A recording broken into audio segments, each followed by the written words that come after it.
All right, y'all. So I'm back at it like a crack addict with a bad habit. Top of the morning to y'all. I don't got my eye patch on. I'm ready going to work. So I just pulled the seat up on y'all. So look, the last episode I put out, I left you guys kind of hanging on how the police shocked me, and that's how I caught my second bit. Now I'm going to put you guys down and make you aware of the real reason why I caught my second bit. So when I broke up with him, when I left Amanda, we never literally said we broke up, but I left her because she started shooting heroin, and I was clean. I got her high one time when I could get high, when I got a window period for Thanksgiving for urinalysis, because I just came home from prison from doing 2 years on 3.5. So basically what had happened was, I found all those vials of empty vials of heroin in her bathroom. And drug addicts get into a habit of just like throwing their trash. It's like I've seen needle users like have a whole bag of needles that are old, that are broken off, but they just keep them. I mean, they throw their needle in the same spot every day, so it ends up being a pile of needles. Or drug addicts hide their drugs in certain places, especially at their house. They got their stash spots. I'm sure you guys are familiar with drug addicts. Everybody's got one in their family. I don't care how rich or poor you are. That's just how the facts go. So, give me 1 second. Shout out to Monster. You want to give me a contract? I'll promote the heck out y'all, man. Hit me. Monster drink, energy drink. It is the ish. But anyway, keeps me awoke. And I don't feel the same if I don't got one. So anyway, so when Amanda broke up with me, I was messing with a stripper and seeing another girl, because the stripper didn't get off till late. Normally I'd go pick her up, drop her off at her house or wherever she was staying. She was mostly staying at the crack house that I had orchestrated, the mansion broken up into 15 apartments and a mansion next door. It was like the Carter. I mean, it was buck wild. People shooting out there, people getting beat up every day, overdoses. I mean, it was ridiculous. And the house wasn't hot. To believe it or not, the cops never really staked the house out. If they did, they would have got like everybody. But basically, so I got with the stripper. Valentine's Day, I was tired of her shit. Found out she was smoking again, because I let her stay with me because she was like, I want to quit. She bought from me the first night she stayed with me. I'm like, all right, look, you ain't got nowhere to go. You spent your last money with me. You can come stay in my old bedroom. We'll stay in the basement. And I ended up banging her out. So that became, every night thing. And then while I'm with her, I'm going out on dates in the mid-evening with my homegirl that I just got in touch with. I want to say her first name is the singer with the last name of Houston. You guys can put it together. So she's my friend. I'm gonna say her name's Whitney. Okay, beautiful girl.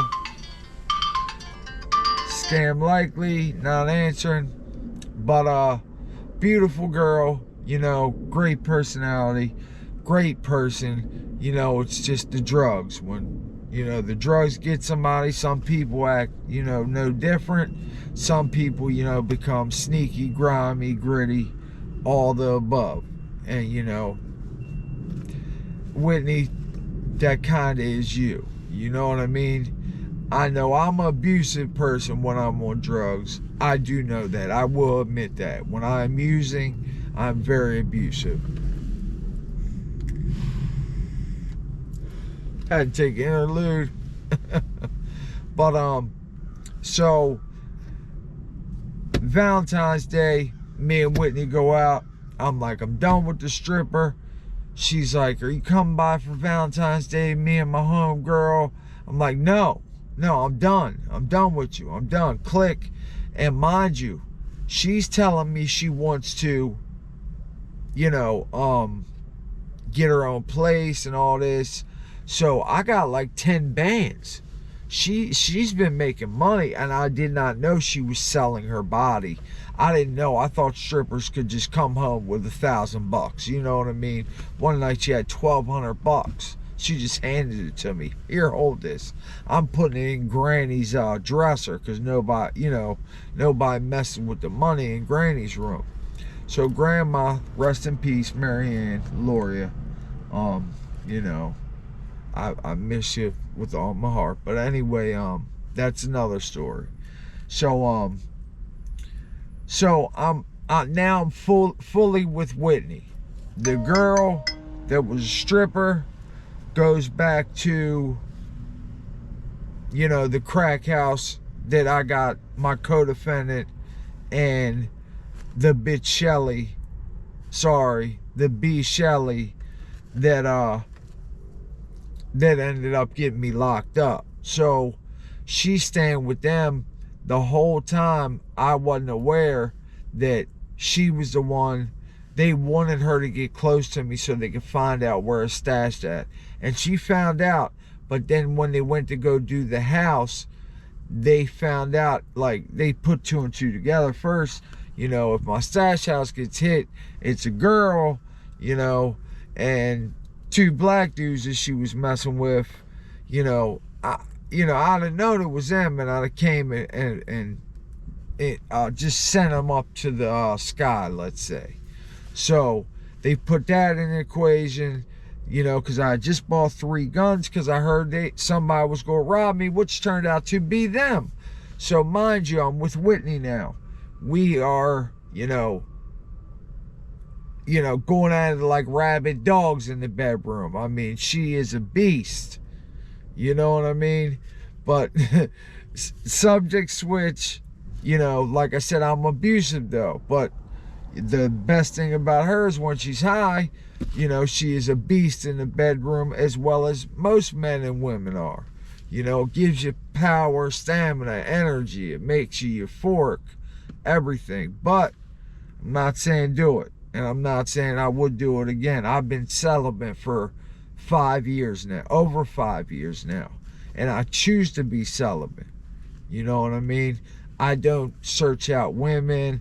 I may compliment, you know, big up women that I run across. Hey, you're beautiful. Hey, you're beautiful. I try to tell every woman that I see a day, so their mindset, it uplifts them. It at least makes them feel like, you know, somebody looked at them like they're beautiful. And, you know, it's a beautiful thing to make a woman happy. And you know, everybody around me, I like to keep staying happy. You know what I mean? I'm a jokester. You know, just wait till I load up some of these shorts on TikTok. If you haven't watched a couple shorts that I've loaded, I suggest you watch them. You know, the next one I'm load up is me in Walmart with an alien. Anyway, so I'm with Whitney. I'm still carrying around all these guns. So the 380 Accutech, I put it my little kids that are selling weed for me. I got a 14 and 15-year-old John and Josh Cheney, allegedly selling weed for me, allegedly, and they had a 380 because people kept robbing them. And I told them, dude, I can't keep taking shorts. Y'all got to make that money. Because I'm telling you, they were doing about 5 pounds a day in mostly dimes. Like, I lied to you not. Like, they had their network and I had mine. I was giving it to them on the low. I was getting it on the very low. around 600 LB on green. So allegedly. So mind you, I was getting money off the green through them. You know, I had my green customers that I was just falling back into. Like I'm talking about, I've been selling weed since I was about 12 years old. So I mean, I had that point, I had endless clientele for weed. All I had to do was come home, find an old phone, start dialing numbers. These are home phone numbers. It wasn't cell numbers back in the day where people go through very many of them a year if they don't have money. So these are numbers that I'm hitting, and I'm always getting, you know, old people that don't want to deal with street people. You know, I had Supreme clientele, Wu-Tang Clan, Raekwon, or whoever, Ghostface, whoever said Supreme clientele. That's what I had on the green. But anyway, on the cane, or on the girl, let's say, I had a lot of clientele for that too. But if they were buying under an 8-ball, I would send them to Shelly and Steve allegedly, or I would send them to someone who was buying, you know, ounces from me and breaking it down. You know what I mean? So if you weren't hitting me for an 8-ball, you know, I wasn't dealing with you. You know what I mean? It was an 8-ball. Once I got to a brick, I stopped selling hard in altogether-ness, because, you know, back then if you got caught with hard, you automatically got a manufacturing charge, which is stacked on top of your possession with intent charge. So it's more time, basically, you know. So I basically I got about 10 minutes. So what I want to get at is, I'm with Whitney now, sticking through. I fell in love with her because of sex and because she's a great person. She's an uplifting person. You know, I might have her come on here one day. She's an uplifting person. She's got a great soul, a great mind, and she had a great body. You know, I like them thick, you know, but she was thick with no stomach, big boobies, you know, banging body. I mean, her body was like a 9, you know what I mean? Her face is beautiful. She has beautiful hair. She does her own makeup. You know, she liked to get her nails done. You know, she's high maintenance, man. And I was taking care of her. I'm filming, bro. I'm filming, bro. I'm filming, bro. You got sheets, bro? No, I'm filming. All right. See, I'm at work. So, anyway.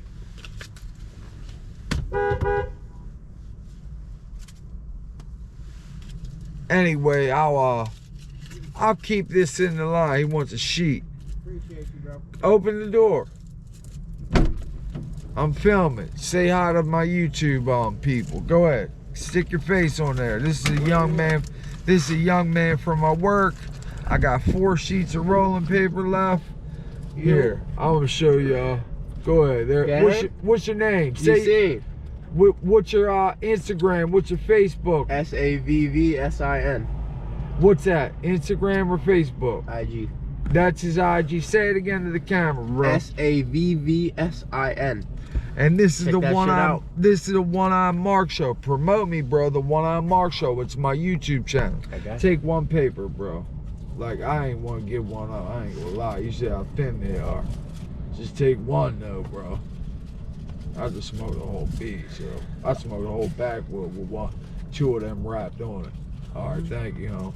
How many I got left? 1 or 2? 2. I got 2 left. All right. All right. Anyway, so I'm with Whitney. You know, I'm jamming.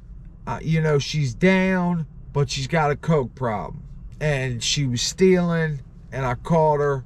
But that's a whole nother story. I'll tell you that one day. But, so, I'm with Whitney. Mind you, this is 2004. I got released November 2003. This is March of 2004. So, I know I'm ready to go down for something, because I'm going to tell you why. I got a call late night on my grandmother's house phone, which is crazy. My grandmother answered. You know, it was Amanda. She loved Amanda because every other girl she hated.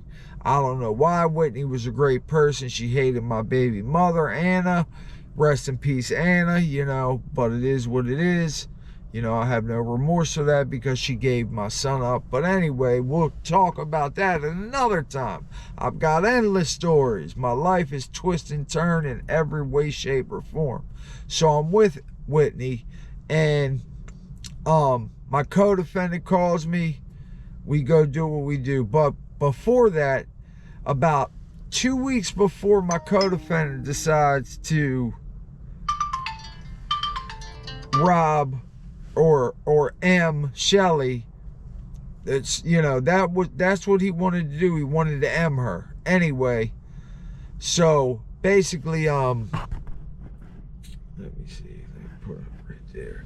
So basically, I got a call from Amanda. She's calling me. This is the second time, because she called me one night when Whitney was at her grandmother's house. She came through. You know, she was high as Fat Charles's ass. I'm like, baby, why don't you just get off the heroin? I love you. I want to be with you, but I'm not going to be with a heroin addict because I'm not messing around right now. Like, I'm clean. I want to stay clean. You know what I mean? Like, that one night I did on Thanksgiving, I regret it to this day because, you know, it turned Amanda on to heroin. You know, I don't know why. But, you know, some people got to do it 5 or 10 times before they like it, you know. Most people do it one time, like, people like this, people like doing this is nasty. I never want to feel like that again. They're smart people, you know. But, so I get a call from Amanda. It's about 12:30 at night. So she had lost a place she lived in because she had overdosed. Her mother found out, and her mother financed her, as well as the check she got from her husband dying, overdosing when he was in the Army. So I'm gonna make this short and sweet. She calls me. I pick up.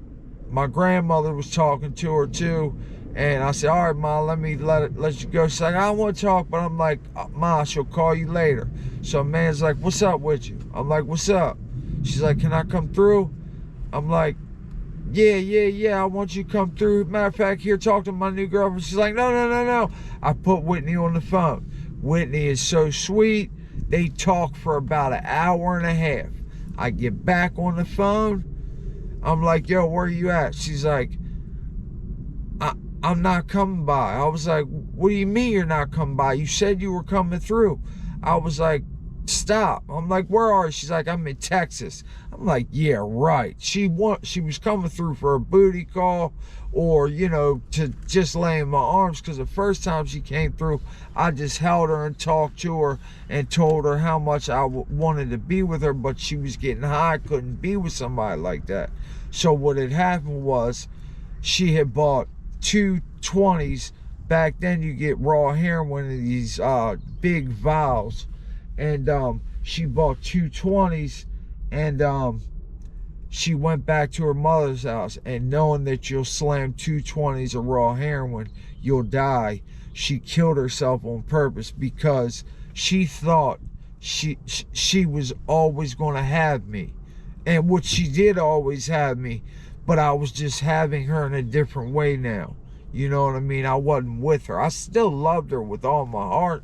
And if she got clean, at that point, I would have dropped Whitney. Straight up. I'm not going to lie to you.